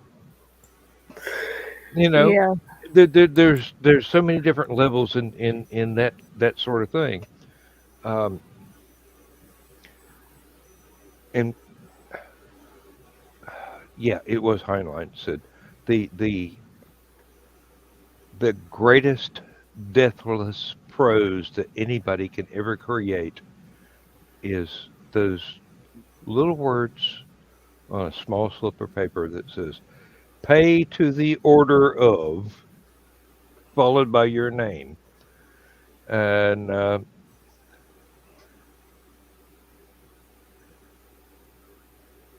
but the paycheck is not the reason. No. The paycheck is fine and dandy and really worth pursuing and worth learning how to do it better. But Paycheck is the whipped cream on the pie.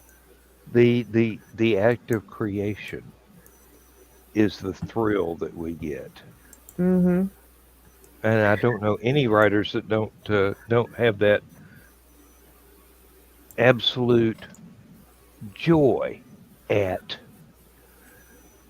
once it's finished the act of creating this story. Now it's a lot of hard work along the way. It's not easy. It's not for everybody, but that reward of, oh, I like that, is right there, right in your face. Just that's just one of the best feelings that you can ever have, even if you're not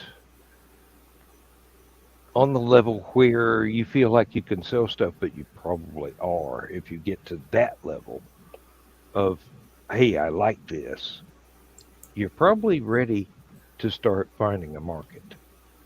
And, Michaela can tell you uh, more than anyone has ever known about how to market things.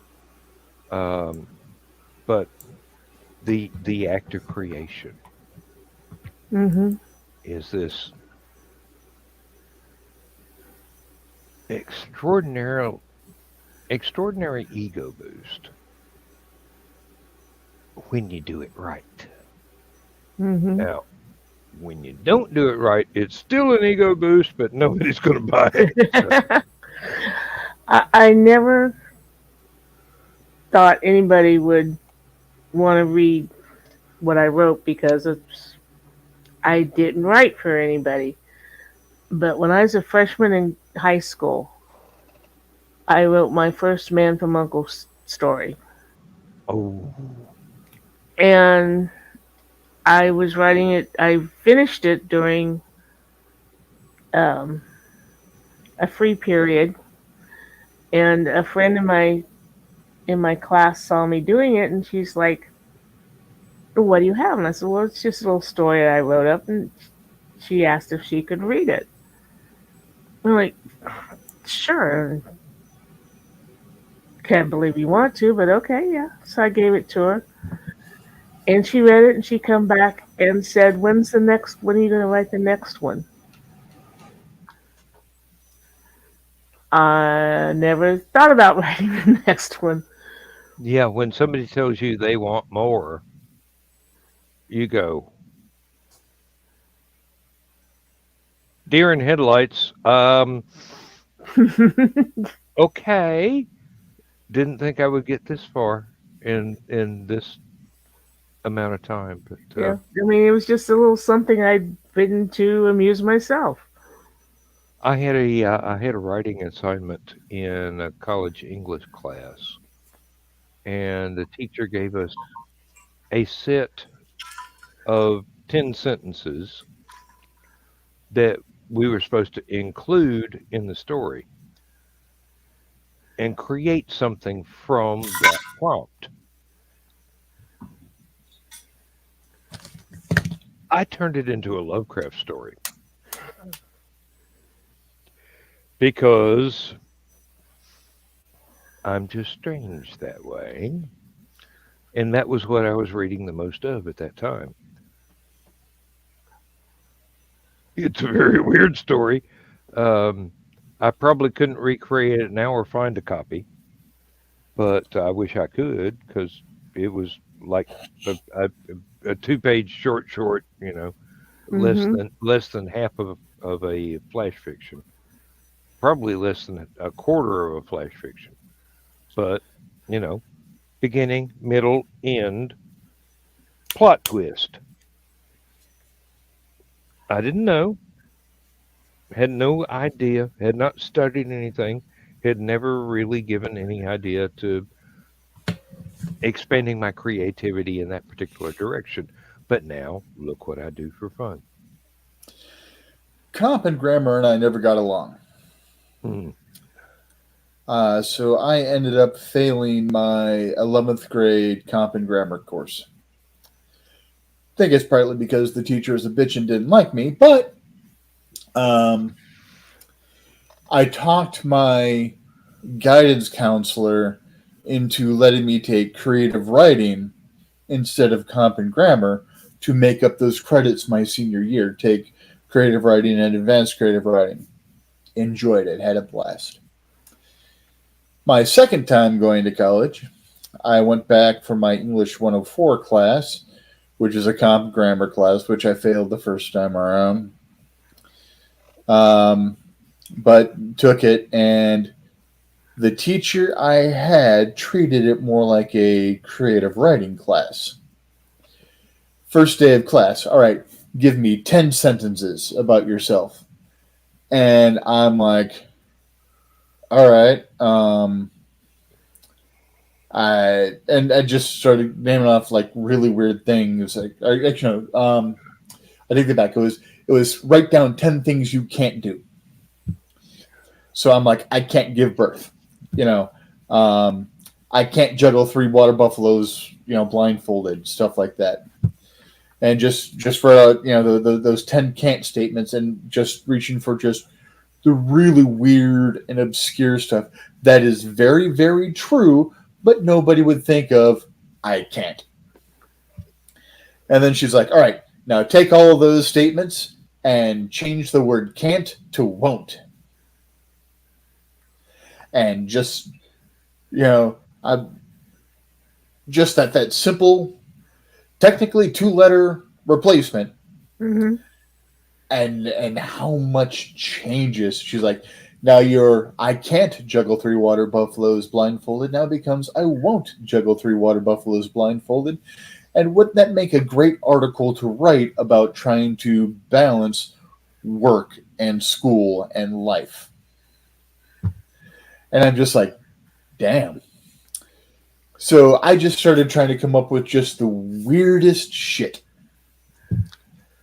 She loved it and gave me full credit for just all this really weird shit I was writing. And I'm like, at first it was just kind of a joke first day, this goofy assignment. And then I'm like, all right, challenge accepted. Damn, I'm failing this challenge. I can't get this lady to go, no, let's steer back on court. Yeah. I'm like, damn it. Because my mind's always been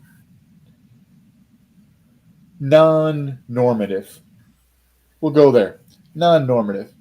Not that that's a bad thing. I actually kind of enjoy it because, with my brain being the way it is, I don't have to make sense of the universe. Weird shit starts happening around me, and I'm like, all right.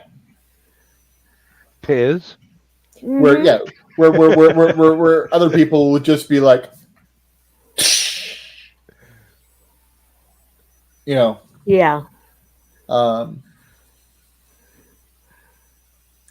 And hell, it turned into a really cool art prompt for Nick.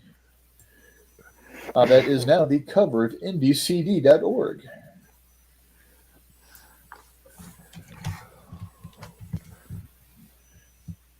Yeah, he put the Captain Scarlet drawing on as one of those time-lapse drawings the other day.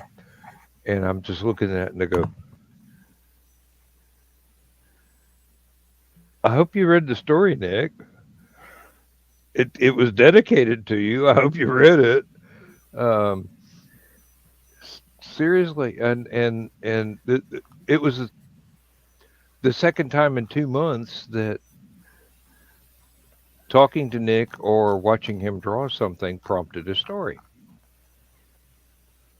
It was admittedly both very, very short stories, but They were complete stories. Doesn't matter how many words they were; it was complete. So that's a very effective writing exercise to take some kind of uh, inspiration from somebody else doing something totally different and turn it into words with your own twist to it.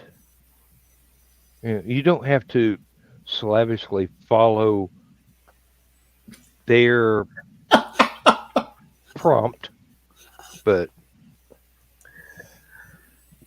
No, I just realized that. Okay, so old Dan, which was one of yes. the prompts, inspired the Breaking Storm, something that I'm working on, and I just realized that when you were writing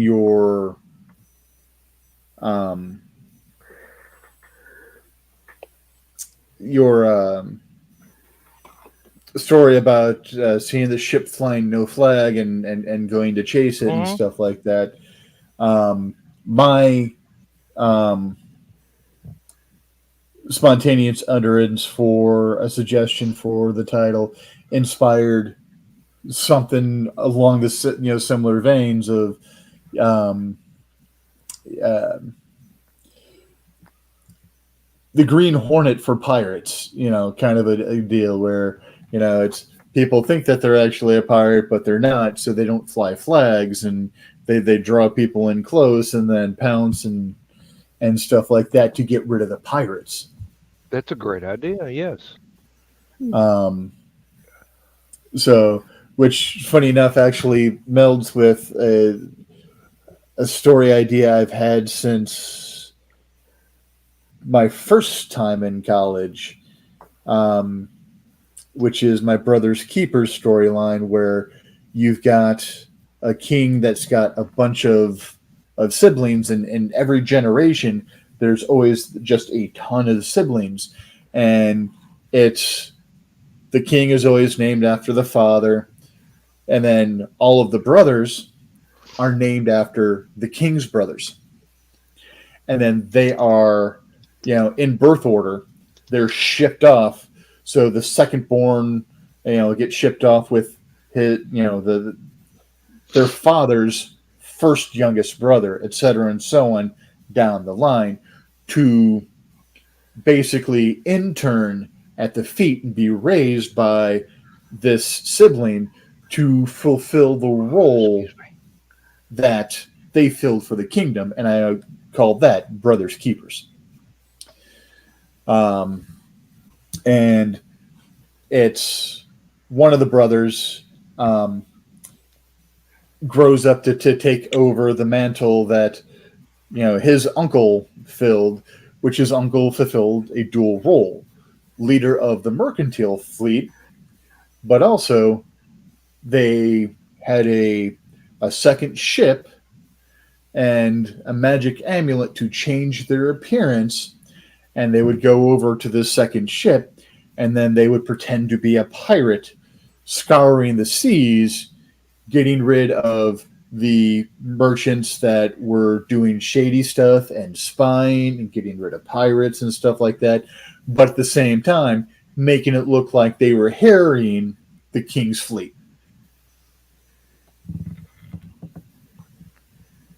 Which is a good act if you can pull it off. God help which you if was anybody finds out. Yeah. which was totally inspired by Green Hornet. The Oh the yeah. the Yeah. vigilante bad guy pretending, or the vigilante good guy pretending to be a bad guy. Yeah. Exactly. That's a very great concept. I'm glad you're doing something with it. Can't wait to get to the end result there. Neither can I. I, wa- I I want to read it. Um, all right, folks. And I'm speaking to the audience. We're 9 minutes over, and that's not a big deal because sometimes we go hours over. But Let's see if we can get Carl to curse today. No, we're not going to do a 7-hour show. I can't stay awake that long. And I got to go to church in the morning. Well, yeah, later on in the morning anyway. So Lindsay does too, and I charged her car up, and I'm hoping that it will actually start after 8 hours without the charger on it, because there is this parasitic drain on the battery, because it's a 2000 something model Buick, which has the crappy alternator that has the world's worst design voltage regulator inside, which drains the batteries. If I could just get some other alternator from some other design car that would fit and the wiring would actually plug up, maybe I wouldn't be going, okay, I need to shop for a Toyota. This Buick ain't cutting it. Yeah, Toyota. If you ever saw the episode of Top Gear where they tortured a Toyota truck and it still kept running. I have yet to see a Toyota that would not make 200,000 miles. If you took care of it. They attached this to a dock, and when the sea came in, it washed it off the dock, and it spent the night in the sea. The mechanic could not bring in any parts or stuff, just use these tools and tinker with it, and started right up. They put it on top of a building that was to be demolished. And 8 or 10 stories, I mean, it was up there. Flat like a pancake, but it still started. And that's when Carl and I looked at each other and said, we're getting a Toyota. Mm-hmm. Toyota, the Timex of cars. Exactly. I have yet to see one that would not take abuse and keep on going. And for those who are too young to understand what Timex is a former wristwatch brand. They might still exist, but I haven't seen them in ages. I haven't seen commercials for them in ages. Their tagline was "Takes a licking and keeps on ticking." And this was before the age of digital commercials. Yeah, these were mechanical, and they were soaking them in about water, as indestructible as human engineering could make them. Mm-hmm. Running over them with a car, I think, in one commercial. Dude, yeah. All sorts of things. Steamrollers. Just don't drop it just wrong on a gravel driveway. I mean, seriously, these things were tough, and they were entirely mechanical. We're not talking about digital here. They were entirely mechanical. All gears and springs, and stayed accurate no matter what got done. About the only thing you could do to them was melt them with a torch. And some of them you could break you can shatter the glass over the top. But again, mechanics kept ticking. Now, the one I just mentioned about dropping it just wrong in a gravel driveway, the front glass shattered and half of the minute hand got tore off. But it still ran. You just had to realize that the really short hand was actually the minute hand, and yes. At that point in time, the longer hand was actually the hour hand. Mm-hmm. And Folks, just because something ain't modern, don't mean the technology isn't good. Look at us. It ain't the years, baby. It's the mileage. I've been rode hard and put up wet too many times, but I'm still going. Yep. Now, how is that a green room comment? I mean, seriously, Really? you gotta have a really suggestive mind for that to be. No, that has been a double entendre for a very long time. It has been used, I believe, in several Police Academy movies in that type of capacity as well. Hmm. Oh, well, it's time to say goodnight, Gracie. I sit corrected. Go good, guys. Good night, folks. Thank you for being here. Thank everybody for watching. Take a light. Transmission overload. System will shut down.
System will shut down. System will shut down.